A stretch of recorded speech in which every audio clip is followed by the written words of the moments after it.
നെല്ല് സംഭരണത്തിനായി സപ്ലൈകോയ്ക്ക് 203.9 കോടി രൂപ അനുവദിച്ചു.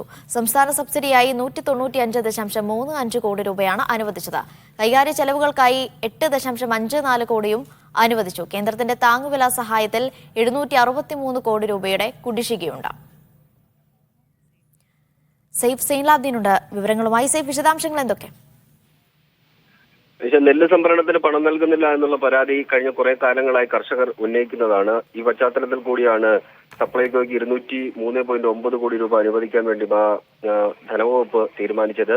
സംസ്ഥാന സബ്സിഡിയായി 195.36 കോടിയും കൈകാര്യ ചെലവുകൾക്കായി 8.45 കോടി രൂപയുമാണ് അനുവദിച്ചിട്ടുള്ളത്. നെല്ല് സംഭരണത്തിനുള്ള കേന്ദ്ര സർക്കാരിന്റെ താങ്ങുവില സഹായം ഇതുവരെ ലഭ്യമായിട്ടില്ല. നേരത്തെ 2 തവണയായി 350 കോടി രൂപ നൽകിയിരുന്നു. പക്ഷേ കേന്ദ്രത്തിന്റെ താങ്ങുവില സഹായത്തിന്റെ 3 വർഷത്തെ കുടിശ്ശിക 763 കോടി രൂപയുണ്ട്. ഈ വർഷത്തെ 388.81 കോടിയും കഴിഞ്ഞ വർഷത്തെ 351.23 കോടി രൂപയുമാണ് കേന്ദ്ര സർക്കാർ നൽകാനുള്ളത്. 2021-22 23.11 കോടി രൂപയും കുടിശ്ശിക കിട്ടാനുണ്ട്. അങ്ങനെ കേന്ദ്രത്തിന്റെ സഹായം ലഭ്യമാകാതെയാണ് തങ്ങൾ ഈ സഹായം അനുവദിച്ചതെന്നാണ് ധനമന്ത്രിയുടെ വാർത്താക്കുറിപ്പിൽ വ്യക്തമാക്കുന്നത്.